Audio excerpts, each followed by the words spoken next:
அஸ்ஸலாமு அலைக்கும். Welcome to Khairun's kitchen. இன்றைக்கி நம்ம சேனலில் நான் கறி வடை எப்படி செய்கிறேங்கிறத பார்க்கலாமா.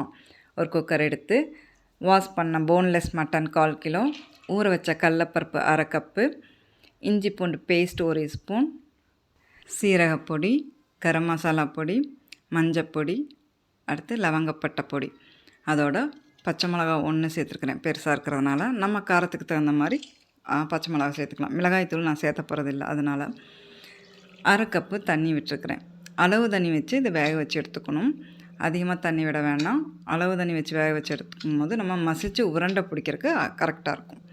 இப்போ குக்கர் லிட் போட்டு விசில் போட்டு ஸ்டவ் ஆன் பண்ணி வச்சிடலாம்.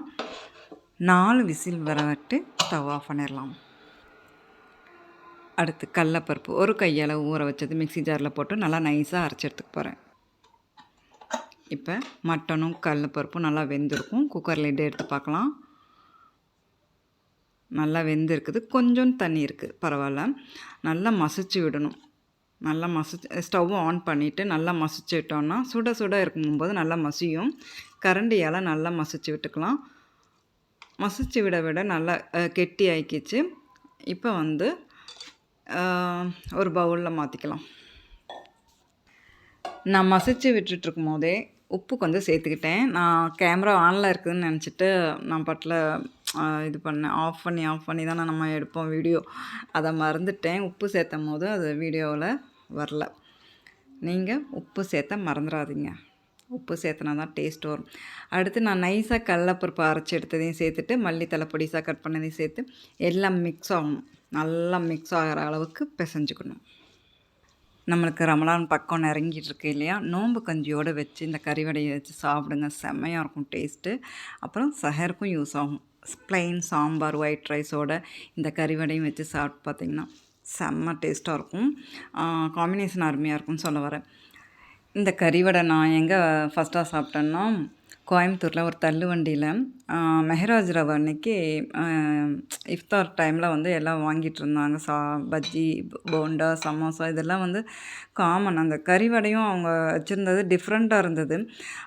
வாங்கி சாப்பிட்டு பார்த்தோம். நானும் ஜியும் 2 பேருமே வாங்கி சாப்பிட்டோம். ரொம்ப நல்லா இருந்தது. அப்போ இருந்து நம்ம ட்ரை பண்ணணுன்னு மைண்டில் வச்சுருந்து இப்போ நான் ட்ரை பண்ணேன். சேம் அதே டேஸ்ட்டே வந்துருச்சு. எந்த ஒரு ரெஸ்டாரண்ட்டில் போய் சாப்பிட்டாலுமே சாப்பிடும்போது நான் இதில் பிடிச்சிருக்குது அப்படின்னா இதில் என்ன சேர்த்திருக்குறாங்க அப்படின்னு சொல்லி எனக்குள்ளே ஒரு ஐடியா வந்துடும். இதுதான் சேர்த்துருப்பாங்க அப்படின்ட்டு. அதே மாதிரி இந்த மசாலா தான் போட்டிருப்பாங்கன்னு நினைக்கிறேன். அந்த தள்ளுவண்டிக்காரவங்களை பார்த்தா ஹஸ்பண்ட் அண்ட் ஒய்ஃபு ரொம்ப ஏஜானவங்க தான். ஆனால் என்ன சொல்ல, அவ்வளோ கூட்டம். அந்த இஃப்தார் டைமில் எல்லாம் வாங்கிட்டு இருந்தாங்க. அதில் நாங்கள் 2 பேரும் நல்லா சாப்பிட்டோம். வடை, பஜ்ஜி, சமோசா, கறி வடை, பழம்பூரி இதெல்லாமே சாப்பிட்டோம். பில்லு எவ்வளோ வந்திருக்கும்னு நினைக்கிறீங்க? 40 ரூபா தான் வந்தது. எனக்கு ரொம்ப ஆச்சரியமாக இருந்தது. என்ன இவ்வளோ சாப்பிட்டோம், 40 ரூபா தான் பில்லு வந்திருக்கு அப்படின்னு சொல்லிட்டு. ஓகே, நீங்களும் ட்ரை பண்ணி பாருங்கள். கறி வடை அருமையாக இருக்கும். என்ன சொல்ல, என்னுடைய வீடியோ உங்களுக்கு பிடிச்சிருந்தா ப்ளீஸ் லைக் கொடுங்க. நம்ம சேனலுக்கும் சப்போர்ட் கொடுங்க. இன்ஷா அல்லாஹ் அடுத்த வீடியோவில் பார்க்கலாம்.